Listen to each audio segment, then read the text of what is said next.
Halo, selamat malam Tribuners. Jumpa lagi bersama dengan saya Husnul Asyaifah dalam berita terkini Lampung. Kami akan menyajikan informasi menarik dan terkini untuk Anda dari berbagai wilayah di Provinsi Lampung. Dan inilah berita terkini selengkapnya.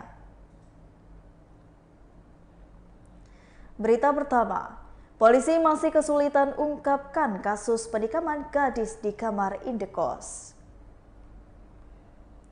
Hingga saat ini, polisi masih belum menemukan barang bukti senjata tajam dalam kasus penikaman gadis penghuni indekos yang berada di Jalan Langkapura, Bandar Lampung. Kendati demikian, aparat berwenang sudah memastikan jika aksi penikaman gadis berinisial TS menggunakan senjata tajam. Kapolsek Tanjung Karang Barat, Kompol Mujino pada Senin 11 Juli 2022 juga mengatakan, polisi belum bisa memastikan apa motifnya karena minim saksi dan juga alat bukti. Mujiono mengatakan belum ditangkapnya pelaku karena tidak ada saksi mata dan juga CCTV di sekitar indekos.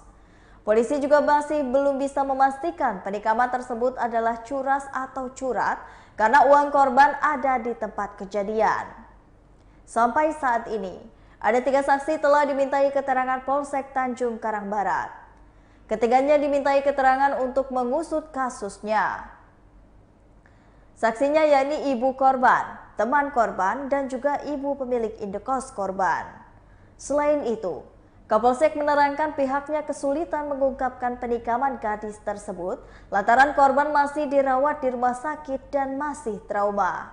Karena itu, pengusutan kasus penikaman gadis perlu butuh waktu. Meski kondisi korban TS berangsur membaik, namun TS masih mengalami trauma. Kapolsek juga belum bisa memberikan penjelasan terhadap luka di mana saja di bagian tubuh korban karena sanksi penikaman itu.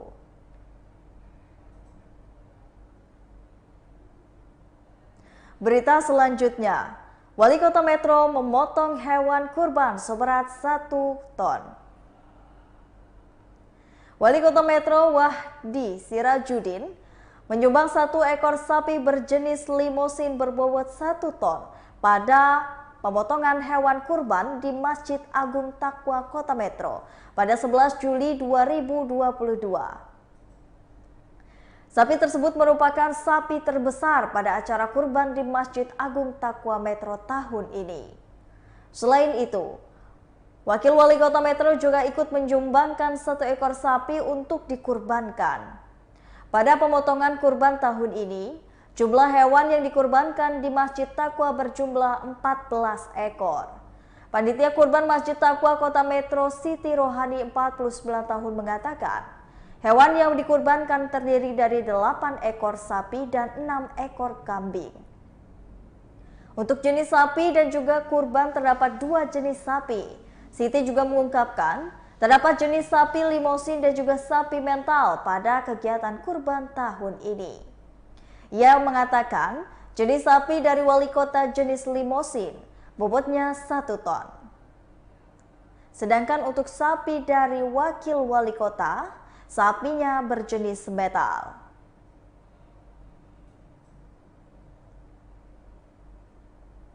Berita selanjutnya, gadis muda histeris usai dipegang oleh ODJG di daerah Raja Basa.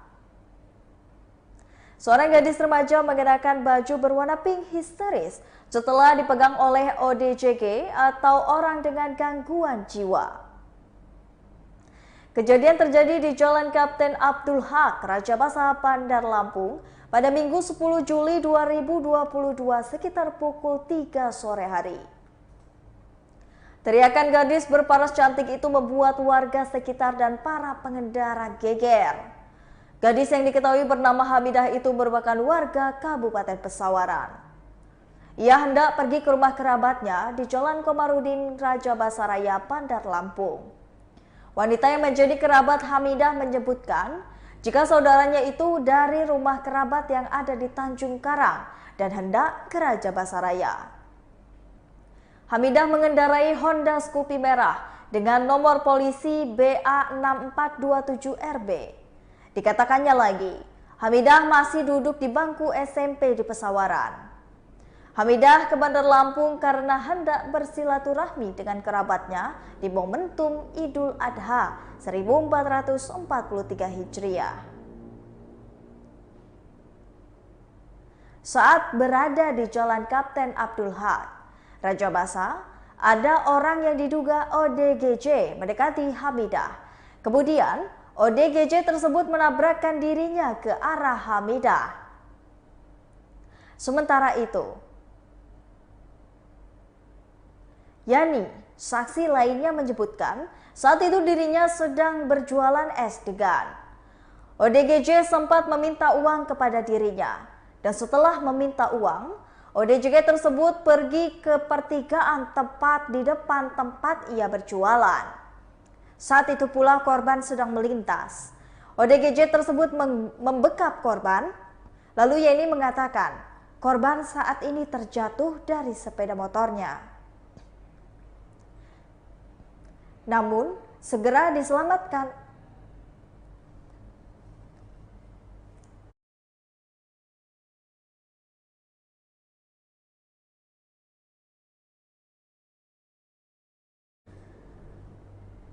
Sedangkan pelaku yang merupakan ODGJ pergi.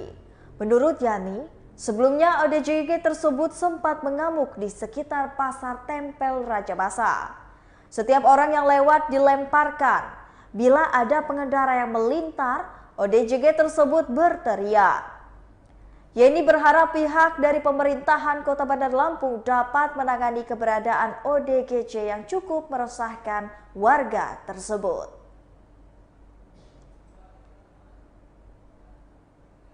Berita selanjutnya, sapi jantan memiliki 2 janin bikin heboh warga. Perayaan Idul Adha 1443 Hijriah menyisakan kejadian unik di Kota Bandar Lampung. Setelah panitia memotong hewan kurban di Bilabong Jaya, Langkapura tersungkur hingga meninggal dunia. Ada juga kejadian ditemukan sapi jantan yang disembelih untuk hewan kurban, namun ada 2 janin di perutnya. Kejadian tersebut terjadi di Masjid Nurul Yakin, Jalan Bumi Manti 1 Labuan Ratu, Bandar Lampung. Ketua Rukun Tetangga atau RT 02 Lingkungan 1 Kampung Baru Raya Labuan Ratu Poniran membenarkan hal tersebut. Menurutnya, pada Senin 11 Juli 2022, kejadian terjadi hari Minggu kemarin saat pihaknya sedang membuang jerawan sapi dan kaget karena terdapat 2 janin sapi, lalu diteruskannya lagi. 2 janin itu di dalam perut tersimpan dalam ketuban yang masih berdenyut. Namun, setelah dibuka ketubannya, nyawa janin sudah tidak ada. Sontak kejadian ini membuat heboh warga lainnya. Pihaknya mengaku sempat memviralkan kejadian unik tersebut karena diakuinya kejadian ini belum pernah terjadi sama sekali. Kejadian kedua janin tersebut langsung dikubur di area masjid. Sebelumnya, sempat viral di media sosial dengan durasi 30 detik yang menunjukkan seorang warga yang diketahui Poniran memakai topi dan juga baju putih, memegang 2 janin sapi.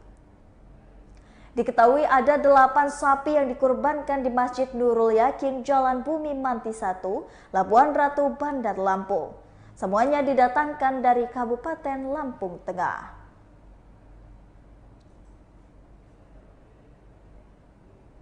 Berita selanjutnya, Dermaga Centi Lampung Selatan kondisinya kini memprihatinkan.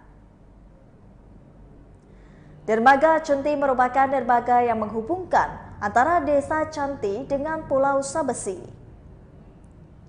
Keduanya berlokasi di Kecamatan Rajabasa, Lampung Selatan. Kedua desa ini dipisahkan dengan lautan. Dermaga Centi dibangun sekitar tahun 1985 silam. Kondisinya kini dermaga Centi tersebut sangat memprihatinkan.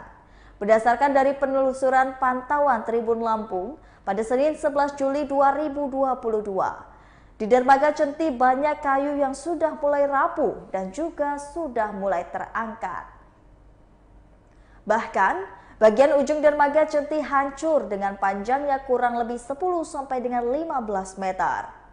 Tampak terlihat sisa puing-puing bekas runtuhan ujung dermaga Centi yang kini menjadi tempat terumbu karang buatan. Selain itu juga sisa reruntuhan digunakan pemilik kapal untuk mengikat tali agar kapalnya bisa bersandar. Kawat-kawat cor terlihat keluar dari sangat membahayakan warga. Dermaga Centi sendiri kerap digunakan warga untuk lalu lintas mengangkut hasil bumi dari Pulau Sabesi menuju Pulau Pisang dan juga Kelapa. Selain hasil bumi, dermaga Centi juga dipakai untuk transit kendaraan roda 2 atau wisatawan yang akan menyeberang ke Pulau Sabesi. Warga Centi ini juga dipakai transit kapal-kapal wisatawan untuk pergi ke Pulau Sabesi, Gunung Anak Krakatau, dan juga pulau lainnya di sekitarnya. Selain itu, dermaga Centi menjadi mata pencaharian warga sekitar karena ada 40 warga yang menggantungkan hidupnya di sana. Salah seorang warga bernama Adi mengatakan, kondisi dermaga Centi sudah lama rusak. Menurutnya, kerusakan semakin parah setelah tsunami 2018 lalu. Warga lainnya bersama dengan Samsudin yang juga buruh Panggul mengatakan, banyak kejadian buruk akibat kondisi dermaga Centi saat ini. Ia juga mengatakan, tahun ini saja 2 motor warga Pulau Sabesi yang terjatuh ke laut karena permukaan dermaga yang tidak rata. Ia berharap semoga dermaga Centi diperbaiki.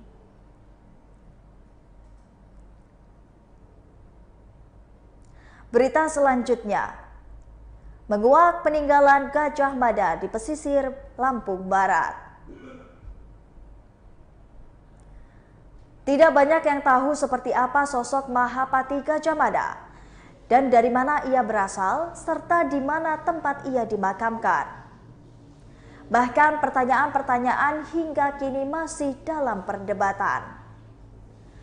Di antaranya makam yang berlokasi di pesisir barat Lampung yang disebut sebagai makam Mahapati Gajah Mada. Lokasi makam Mahapati Gajah Mada bertepatan berada di Pekon Karbang Langsar, Kecamatan Pesisir Utara, Pesisir Barat Lampung.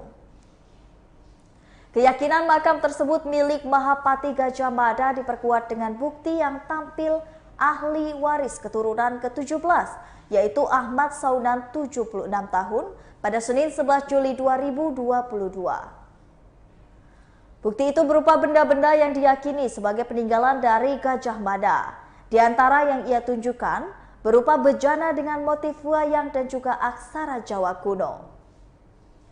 Menurutnya, banyak peninggalan namun karena pernah terjadi banjir dan juga lapuk dimakan usia, sehingga peninggalan tersebut rusak dan juga tidak utuh lagi.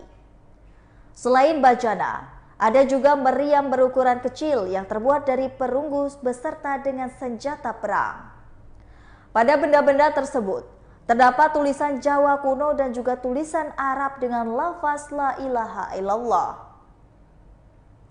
Hal ini juga menjadi bukti para ahli waris meyakini bahwa Pati Gajah Mada seorang muslim. Ahmad juga menceritakan sejarah kedatangan Mahapati Gajah Mada ke Pulau Sumatera. Menurutnya, kala itu jelang kemunduran Gajah Majapahit, Pati Gajah Mada menyebarkan dari Pulau Jawa ke Pulau Sumatera dan singgah ke Kerajaan Sriwijaya. Kemudian setelah singgah ke Kerajaan Sriwijaya, Gajah Mada melanjutkan perjalanan dengan menyusuri Sungai Komering Sumatera Selatan dan bermukim di Sukau Lampung Barat. Selang beberapa waktu, Gajah Mada melanjutkan perjalanannya ke Krui dan singgah di Penggawa 5. Selama Penggawa 5, Gajah Mada meminta izin kepada Raja Alam Padada untuk mendirikan pemukiman di Pekon Balak Margalalai. Setelah bermukim, Gajah Mada melanjutkan perjalanan ke arah Pugung dan juga mendirikan pemukiman di Pekon Kerbang Langgar.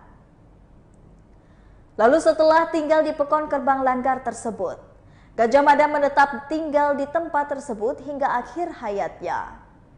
Mahapatih yang terkenal dengan Sumpah Palapa itu diyakini wafat sesudah memeluk Islam atau menjadi seorang Muslim. Hal itu juga membuat banyak orang dan juga masyarakat berziarah dan mengunjungi makam Mahapatih Gajah Mada tersebut. Bahkan, rencananya pemerintah pesisir barat Lampung berniat akan menjadikan makam tersebut menjadi tempat wisata religi.